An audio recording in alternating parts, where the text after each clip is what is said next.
Meron sa po aking ba distrito. tayong Yes. ebidensya na magpapatunay? Meron po bang dokumento? Meron po ba tayong hawak na anumang sinumpang salaysay na magsasabi na ganito nga po talaga ang nangyari? Unang-una po, Or tayo po ba ay bumabase lamang sa mga haka-haka at kwento at text at mga Facebook okay, messages? ilang sagot po. Unang-una, sa campaign sorties, nakikita natin na may gastos. At ang punto ko ay tila si Kong Garjola ay may ginastos para sa campaign sorties ng Vilma at Lucky sa Batangas. Pangalawa, ang leaders ko sa Batangas, ayon sa aking isinalaysay, ay nakatanggap ng pera galing kay Congressman Garjola at ito po ay para ikampanya ang Vilma at Lucky pero galing kay Congressman Garjola. At pangatlo, magpatawag na lang tayo ng pagdinig sa Kongreso para ang mga ibang mga politiko sa Batangas at hindi ako ang pwedeng tumistigo tungkol dito. Mr. Speaker, tayo po ay nahalal bago 2025. Taon po ngayon ay 2026.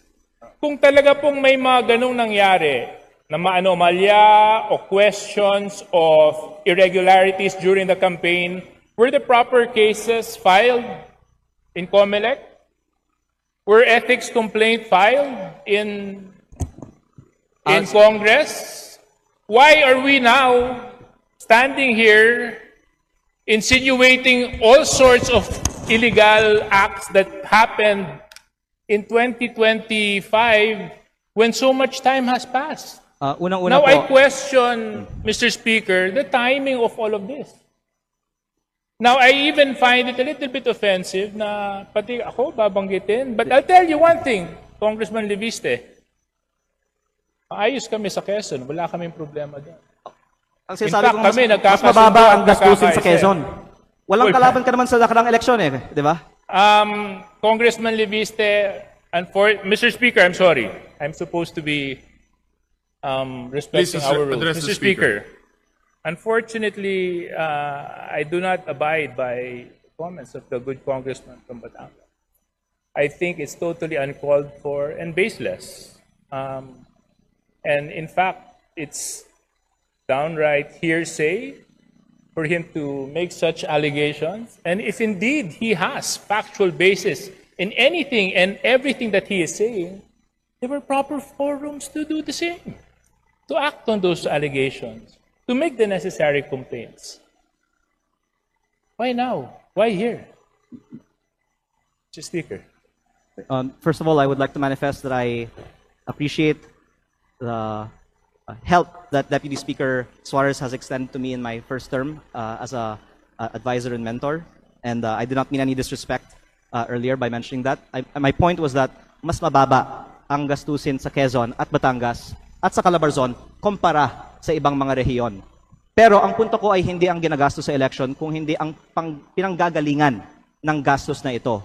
Lalo na kapag lantaran ang kontraktor ay nasa campaign sortie at ako nga ay may personal na karanasan na si Garjola ay gumagastos para sa kampanya ni Vilma at Lucky. Mr. Speaker, But in terms of your question on why now, I would like to say that my focus has been on transparency and accountability on corruption in the DPWH and the flood control investigations. Kasi hindi sapat na i-disqualify natin ang mga ang mga kandidato na may vote buying sa mga eleksyon.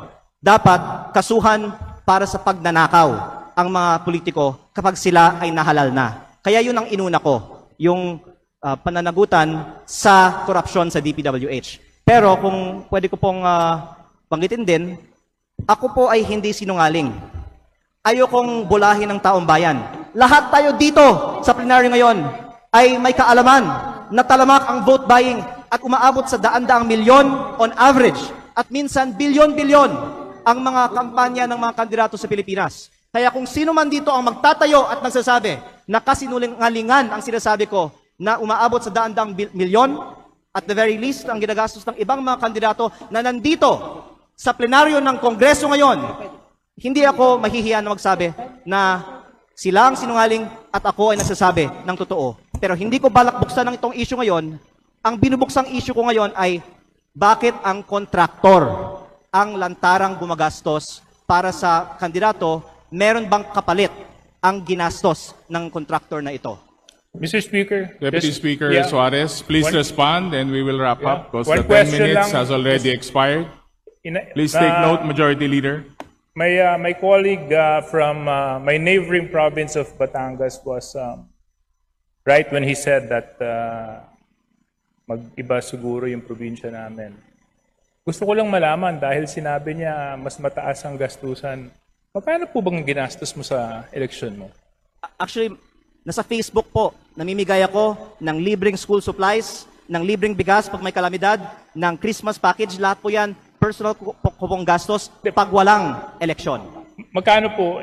Nasa Facebook po, lahat ng ginastos ko at inanunsyo ko naman na ako po ay nag-donate sa aking foundation ng 6 billion pesos para sa mga estudyante at mga typhoon victims. Di, para Ako lang po maintindihan ko, Mr. Speaker, kasi, di ba, sabi... Ako po ay hindi Magkano ba sisinungaling. nagastos nyo? Dahil sinabi ko nga, sinagot ko na, ako ay may foundation na nag-donate ng ako ay may So yung foundation niyo yung gumastos sa kampanya ninyo na 6 na bilyon? Tama po ba yun? Hindi po. Ang sinasabi ko, ako ay may foundation na nagbibigay ng school supplies at bigas at relief So yung goods. foundation po niyon ay yun ang nagamit na Hindi yan ang paraan. ginastos ko sa kampanya.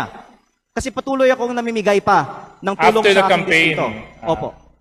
Pero, kaya ako po binubuksan ito ngayon kasi wala akong itinatago.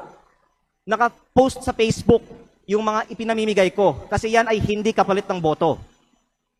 At ayaw ko na magkukunwari tayo dito bago ko pa papangalanan ng ibang mga nakatayo sa Kongreso ngayon na balita ko ay may mataas na presyo ng bilihan sa kanilang mga eleksyon na itanggi natin dito na talamak ang vote buying at mataas na spending sa mga kampanya sa Pilipinas.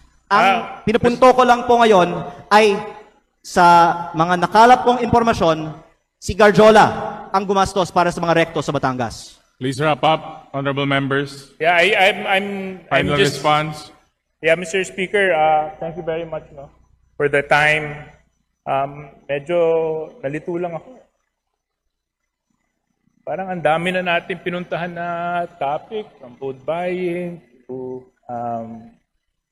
business associates, to all may oras sorts of naman tayo. partnerships, and to... Mr. Speaker, can we have like 2 hours for Right. this interpellation? My point is, Mr. Speaker, is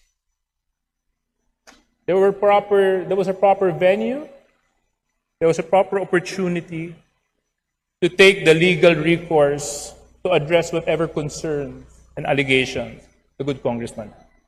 We had all of this.